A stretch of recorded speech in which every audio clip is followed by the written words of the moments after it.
tayo ay makinig sa mensahe ng Panginoon sa hapon nito. Ang topic po natin ngayon sa hapon po ito is Fellowship in Christ. Ang text po natin ay makikita sa Acts 2:42 to 47. Kung meron po kayong mga Bible, sama-sama po natin basahin sa Acts 2:42 to 47.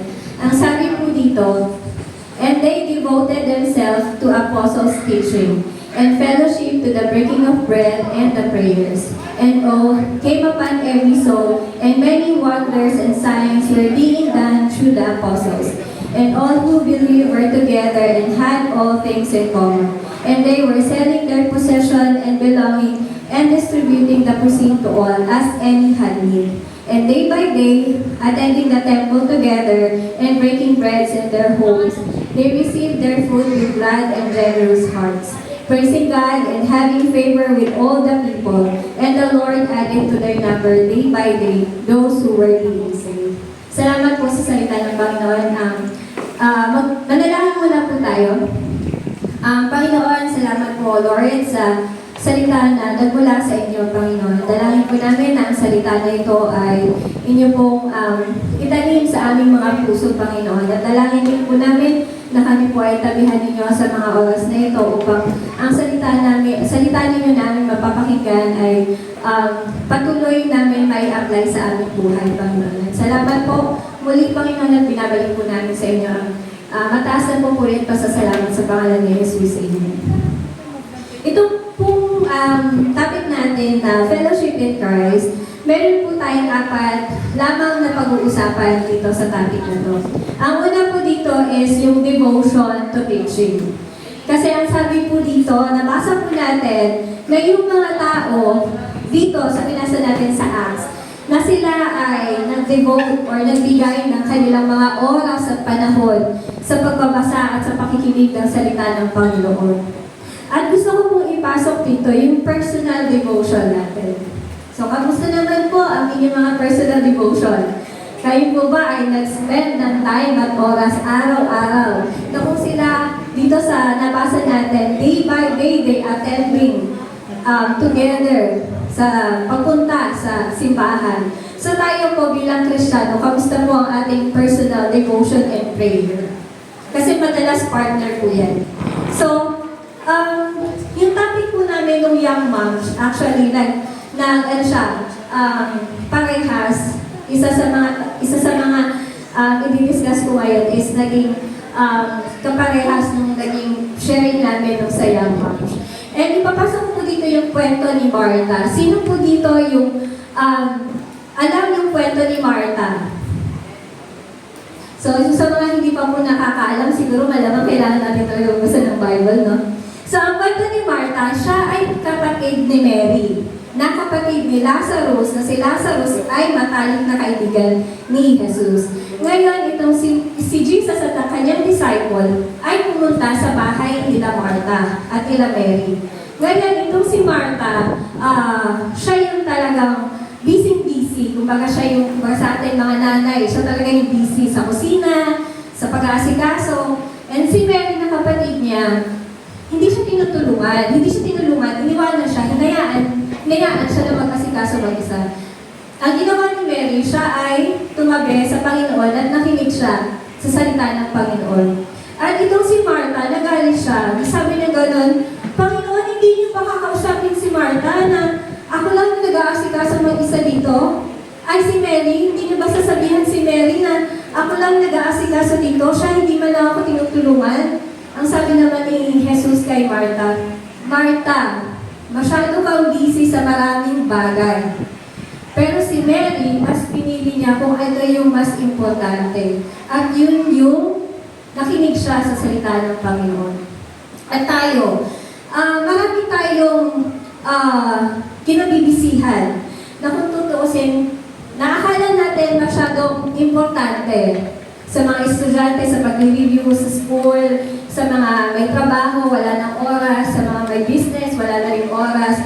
Masyado tayong busy sa ating buhay na pag hindi natin natapos yung mga trabaho natin, the whole day, feeling natin hindi tayo productive. Akala natin pag natapos yung mga bagay na dapat natin gawin sa maghapon, accomplishment na natin yon. At masarap sa pakiramdam pag natapos natin yung mga bagay na gagawin natin sa maghapon, di ba? Pero nakalimutan natin na magbigay ng oras at panahon na kung sino yung pinagwala ng lahat ng meron tayo, ay kinalimutan natin. Sa mga estudyante, nakalimutan natin na ang Panginoon na nagbigay sa inyo ng talino para magkaroon kayo ng magandang grades. Sa mga nagtatrabaho, Panginoon na nagbigay sa inyo ng trabaho para sumahod kayo monthly. Sa may mga business, Panginoon na nagbigay sa inyo ng business para may income kayo at para masuportahan ng mga pamilya. Pero nakakalimutan natin magbigay ng panahon at oras na magkaroon tayo ng maintim na pakikipag-ugnayan sa Panginoon. Alam niyo po ba yung quiet time and yung prayer is a form of fellowship? Fellowship na kayong dalawa lang ng Panginoon na nag-uusap. Ikaw at ang Panginoon lamang yung nag-uusap. Mayroon kayong malalim na ugnayan ng Panginoon. Kasi alam niyo po, ang personal devotion or quiet time and prayer, yun po yung malaking maitutulong sa atin personally and spiritual life natin para tayo manatili sa presensya ng Panginoon. Nakakalungkot isipin na karamihan sa atin, may mga ministry, nakakalungkot sabihin na Kristiyano ako, kilala ko ang Panginoon, mahal ko ang Panginoon, pero kamusta ang personal devotion? Kamusta yung ikaw at ang Panginoon ang nag-usap araw-araw? Baka mabusang pagising sa umaga, masyado nang occupied yung isip natin sa mga gagawin natin. Hindi man lang tayo manalangin, diretso bangon na, maliligo na, kakain na, mag-prepare na. Pero hindi man lang tayo mag-spend ng time para manalangin. Hindi man lang tayo mag-spend ng time para aralin ang salita ng Panginoon. Nakakalungkot kasi mga Kristiyano tayo, pero sira yung ating quiet time. Alam niyo pa, i-share ko sa inyo kasi nung time na ako ay nag-start, nagkaroon talaga ng personal devotion, nag-start na talaga ako. Talaga nakakapikit. Sarap matulog, di ba, pag nagbabasa ng Bible. Nag-start na talaga ako doon. Laktaw-laktaw ko siyang nababasa kasi hindi siya naging lifestyle eh. Hindi siya naging lifestyle. Hindi siya naging part ng everyday life ko. Pero alam niyo yun, nagkaroon ako ng desire na talaga sabi ko, Lord, tulungan niyo ako na magkaroon ako ng oras. Kasi kung tutuusin may oras tayo, hindi lang natin binibigyan ng oras ang Panginoon. Ay, ang Panginoon. Hindi lang natin binibigyan. Ang dami, di ba? Ang dami natin oras lalo sa mga estudyante. Mayroon tayong oras pero hindi natin binibigyan ng Panginoon. Ako po talaga nanalangin ako sa Panginoon. Kasi nahirapan talaga ako, totoo yan. Nahirapan talaga ako. Nakakatulungan ko pa minsan ng pagbabasa ng Bible. Pero talaga nanalangin ako at pre-practice ko rin siya everyday. And salamat sa Panginoon dahil until now, nagagawa ko po siya. And dalangin ko na talaga magtuloy-tuloy pa siya. Kasi nung panahon na ako nag-start, tumanda po ako sa ganitong edad na hindi ko na-practice ang personal devotion. Hindi ko lang siya na-practice ang ganito, di ba? So, salamat sa Panginoon kasi until now, nakakapagbasa naman po ko everyday ng salita ng Panginoon. Ang dalangin ko na ang bawat isa ay matutunan natin magbigay ng oras at panahon sa pananalangin at sa pag-aaral ng salita ng Panginoon. Kasi po, iba ang pangungusap ng Panginoon, sinasabi ko sa inyo, iba ang pangungusap ng Panginoon kung ikaw at ang Panginoon lamang ang nag-uusap. Yung quiet time na kayo lang dalawa ang nag-uusap, yung malalim na makikipag-ugnayan sa Panginoon. Kaya bilang Kristiyano, dalangin ko po na bawat isa sa atin ay magkaroon ng genuine desire or genuine hunger sa pagbabasa at pag-aaral ng salita ng Panginoon at sa pananalangin. Kasi ito po talaga yung malaki ang maitutulong sa atin para manatili sa ating presensya ng Panginoon. And ano po ba yung benefits na makukuha natin pag tayo po ay nag-aral ng salita ng Panginoon at nag-spend ng time sa pananalangin? Una, you grow spiritually. You get to know God. You gain deeper understanding of the Bible. You begin to apply the Bible's teaching. You find peace and strength. You will know God's direction. Prayer protects you. Prayer changes your heart. Prayer keeps you in the will of God. Prayer draws closer to God. Prayer gives you hope, and prayer heals your pain, and prayer helps you to overcome temptation. So ito po yung mga benefits. Actually, marami pa. Ilan lang ito sa makukuha natin kung tayo ay patuloy na magbabasa ng salita ng Panginoon at mananalangin araw-araw. Pangalawa naman po is yung shared resources generosity. Papasok po dito yung bearing one another's burden. At sabi po dito sa Acts 2:42-45 na nagbenta sila ng kanilang mga ari-arian. Nagbenta sila ng mga property para ibigay doon sa mga nangangailangan. So tayo sa panahon natin ngayon, hindi naman tayo ganun kayaman gaya ng iba na kaya magbigay ng property. Ay, benta ang property. Cellphone nga lang, hindi natin maipahiram eh. Di ba? Paano pa kaya yung mga property na meron tayo? Pero sila, talaga andun yung bukas kamay na binenta nila kanilang mga property para ipamigay sa mga nangangailangan. Pero tayo po, hindi natin, kung kaya ninyo, why not? Pero kung hindi naman kaya, doon sa maabot na makakaya ninyo upang matulungan ang inyong mga kapatiran, pwede naman po yun at malaki po ang maitutulong lang sa kanila. At pag may lumapit po sa inyo at nahingi ng tulong, wag po tayo magdalawang isip. Kasi masarap isipin na ikaw ang ginamit ng Panginoon para yung panalangin ng kapatiran na yun ay masagot. Ikaw ang ginamit ng Panginoon para yung pangangailangan ng kapatiran na yun ay matugunan. Di po ba? Huwag tayong maging sarado ang kamay. Sila nga po dito nung nabasa natin. Nagbenta sila ng mga property, gaya nga po na nabasa natin, di ba? So tayo, huwag po tayong maging sarado ang kamay. Kung ano po yung kaya natin iabot natin. Kung ano kaya natin ibigay natin. Kasi tayo po ay tinawag ng Panginoon para tulungan natin ang bawat isa. Ito yung sinasabi na bearing one another's burden. Makikita yan sa Galatians 6:2. Pero meron naman din po kasi na sa ating mga kapatiran, alam ko lalo siguro sa mga tatay na banggit ni Kuya Joseph, na hindi sila masyadong vocal sa mga nararamdaman nila. So tayo po bilang Kristyano, minsan kamustahin natin ang ating mga kapatiran kasi tawag dito, hindi sila masyadong open sa kanilang mga pamilya, sa kanilang mga kaibigan. So, bilang parte ng ating D-group, kamustahin po natin sila kasi yun po yung gampanin ng ating D-group. Yung sila ay mapakinggan, sila yung ma-share nila yung kanilang mga bigatin sa loobin. Alam niyo po ba nung nagkaroon kami ng eating fellowship ng mga young pro girls, nung nagkaroon po kami ng fellowship, eating fellowship, ang prayer ko nun habang nandito ako sa church, sabi ko, Lord, nawa po hindi lang kami kakain. Ang panalangin ko nun, nawa po rin magkaroon kami ng pusong open sa bawat isa. At alam niyo po ba, hindi ko akalain na doon sa kinanina namin mag-iiyakan kami. Nag-iyakan talaga kami. Inabot kami na magsasara na yung pinuntahan namin makakainan. Tinanong na kami, may last order pa po ba kayo? So talaga magsasara na siya kasi inabot po kami ng ilang oras dahil ang masarap po yung kwentuhan namin. At alam niyo po ba na may isa kaming kasamahan doon na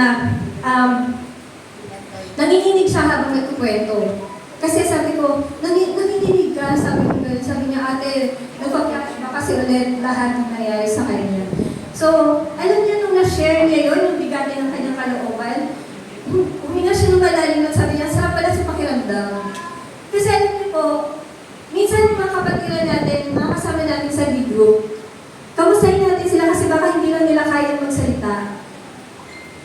Baka yun po yung time na kailangan nyo talaga nakausapan ng inyong mga kasamahan sa D-group. At malaki po ang magagawa ng one-to-one.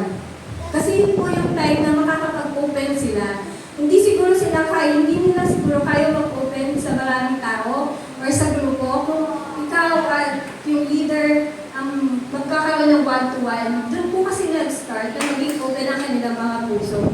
At yun po nakita ko na sabi ko, Lord, hindi ko akalain, ganun pala yung experiences namin, na halos pare-parehas po talaga kami na na-experience. At salamat sa Panginoon kasi nagkaroon ng openness ang bawat isa. Ang dalangin ko po, tayo bilang magkakapatid, magkakasama sa D-Group, kamusta hindi po natin ang ating mga kapatid? Kasi parang nga po, may mga saloobin sila na hindi nila kayang ilabas. So, kamusta nyo nga rin po yung mga katabi nyo? Baka po nahihimbing na din. Baka nahihimbing na. So, yun po yung gampanin natin yun po yung gampanin ng D-Group. Na kamustahin natin ang ating mga kapatiran upang alam niyo yun, yung mga saloobin nila, mga hinanakit nila sa buhay, mga problema nila sa buhay, ay makilabas nila. Kasi po, alam niyo, minsan yung kapatiran natin, ang kailangan lang nila tengang makikinig. Yung mga kapatiran natin, kailangan lang ng kamay na yayakap sa kanila. Yung mga labi na tutulong sa kanila upang ipanalangin sila. Yun lang. Hindi nila kailangan ng pera, hindi nila kailangan ng material. Ang kailangan nila isang oras at panahon para sila mapakinggan. Pakinggan ng kanilang mga kwento sa buhay. So, number 3, continual worship and praise. So, papasok po dito yung fellowship. Ito po, itong ginagawa natin is a form of fellowship. Yung quiet time natin is a form of fellowship. Yung one-to-one, D-group, evening fellowship, yan, is a form of fellowship. And bukas, kami po mga nanay, may swimming fellowship. Kailangan naman na po yan. So, wag po natin mga nanay kalimutan at wag po natin ipagdamot ang ating mga oras. Kasi ang fellowship po, isa rin po yan sa makakatulong upang tayo ay magkaroon ng mas malalim na relasyon sa bawat isa. Yung fellowship po kasi kung saan tayo ay magsasama-sama, magkakaroon ng sharing, magkakapanalanginan, magpapalakasan, yun po yung fellowship. So dalangin ko po na bukas mga nanay, yan, pinopromote ko, attend po tayo ng fellowship para, yun, enjoy naman po natin yung oras natin bilang mga nanay. At deserve po natin na mag-unwind naman, mag-enjoy naman sa pagiging busy natin araw-araw. Deserve po natin malamigan. Malamigan sa init ng panahon. So, hayaan niyo po na mga nanay, mag-enjoy tayo bukas. So, sumama na po kayo. Yan. So, wag din po natin kaligtaan na umaten sa mga iba pang activity ng church na isa pong kaparangalan yun ng church at ginagamit po ng Panginoon yung mga fellowship upang tayo rin po ay lumago sa ating pananampalataya sa Panginoon at magkaroon tayo ng mas malalim na relasyon sa bawat isa. And yung continual growth, papasok po dito yung mentoring and evangelism or discipleship. Nakita naman po natin doon na araw-araw sila puma-attend. At araw-araw din po na ang Panginoon ay dinadagdagan sila in numbers. So tayo po, bilang Kristiyano, bilang nasa D-Group, dalangin ko po ng bawat grupo or bawat isa sa atin dito ay magkaroon ng desire na makapag-evangelize, makapag-mentor, makapag-disciple, mga sa loob at labas ng simbahan. Kasi nakita natin dito na sila ay nag-grow spiritually. And once tayo rin ay mag-grow spiritually, magkakaroon din tayo ng desire na madagdagan din tayo. At dalangin ko na yung desire na yun ay manatili sa atin na makapag-invite, makapag-share ng salita ng Panginoon sa ating mga kapatiran, sa ating mga kapamilya na hindi pa nakakakilala sa Panginoon, sa mga kaibigan natin, mga classmates natin, mga katrabaho natin. Kasi yun po yung isang pagkatawag sa atin ng Panginoon, yung mag-evangelize, yung mag-disciple, mag-share ng gospel sa Panginoon, ng gospel o yung salita ng Panginoon sa mga hindi pa nakakakilala tumatanggap sa Panginoon. At ang lahat po ng bagay na ito ay hindi po ito mangyayari, hindi po ito magagawa kung hindi po tayo magiging intentional. Kasi kung hindi po tayo magiging intentional sa pag-spend ng time araw-araw sa devotion natin, sa prayer natin, kung hindi tayo magiging intentional na mahalin ang ating kapwa, kung hindi tayo magiging intentional na umaten sa mga fellowship at sa mga gathering na meron ng simbahan natin, at kung hindi rin po tayo magiging intentional sa pag-share ng gospel ng Panginoon, hindi po tayo lalago. Hindi tayo lalago individually, hindi rin tayo lalago in numbers. Kasi ipinagdadamot natin ang sarili natin sa gawain ng Panginoon. Pero kung tayo magiging intentional, lalago tayo spiritually, lalago rin tayo in numbers. Kaya dalangin ko na ang bawat isa ay magkaroon ng pusong marunong sumunod sa Panginoon upang panawagan ng Panginoon sa atin yung gampanin na ibinigay sa atin ng Panginoon ay magampanan natin ng may katapatan ng pagmamahal sa Panginoon. At ang gusto ko lamang pong sabihin sa inyo is give the most of your life to glorify God. Ibigay natin yung best at yung pinaka-best ng buhay natin na huwag na tayong magtira. Ibigay na natin lahat sa Panginoon kasi deserve naman ng Panginoon yun dahil ang lahat ng meron tayo ay nagmula sa Panginoon.